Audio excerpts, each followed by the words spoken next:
आज Doubtnut app download करें। Doubtnut पर अपने सभी गणित, रसायन विज्ञान, भौतिक विज्ञान और जीव विज्ञान के डाउट्स का करो सफाया।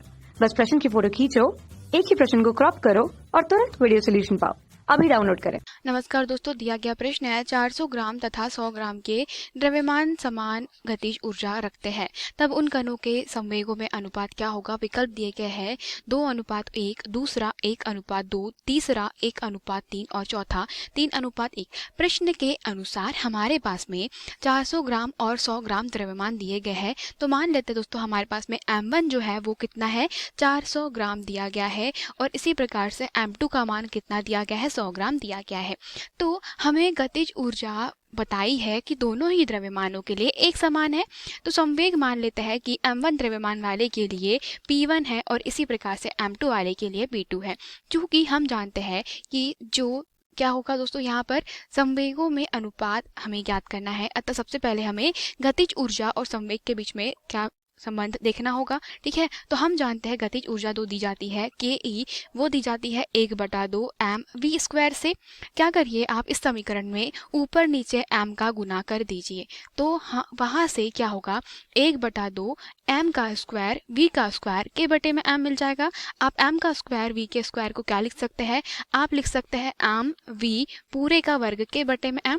ये किसके बराबर चल रहा है, गतिज ऊर्जा के ई के। अतः यहाँ से आप क्या करेंगे, आप यहाँ से हम जानते हैं कि किसी भी कण का संवेग अगर उसका द्रव्यमान m है और वेग v से गति करता है तो p बराबर इसे दिया जाता है mv से। अतः हम यहाँ पे कहेंगे कि गतिज ऊर्जा हो जाएगी के ई 1/2 p का स्क्वायर के बटे में m, या आप इसको लिख सकते हैं p बराबर इसे √2m के ई, समीकरण क्रमांक 1।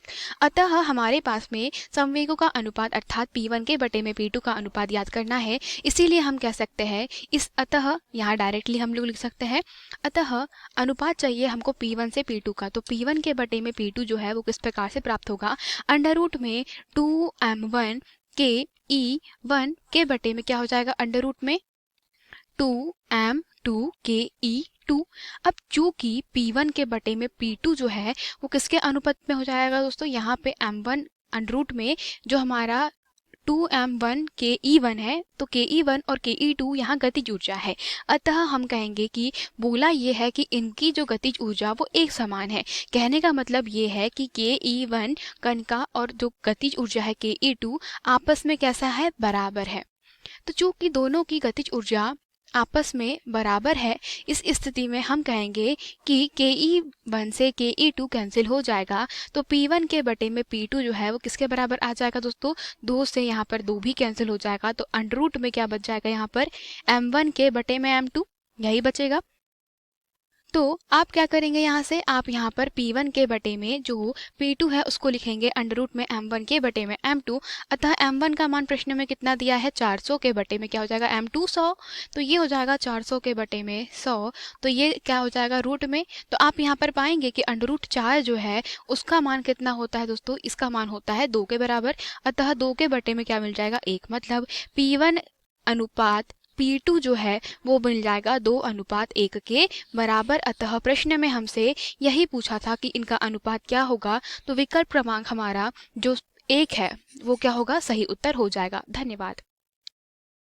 कक्षा 6 से 12वीं से लेकर नीट, IIT, JEE वो एडवांस के लेवल तक 1 करोड़ से ज्यादा छात्रों का भरोसा। आज ही डाउनलोड करें डाउटनेट ऐप या व्हाट्सएप करें अपने सारे डाउट्स 8400 400 400 पर।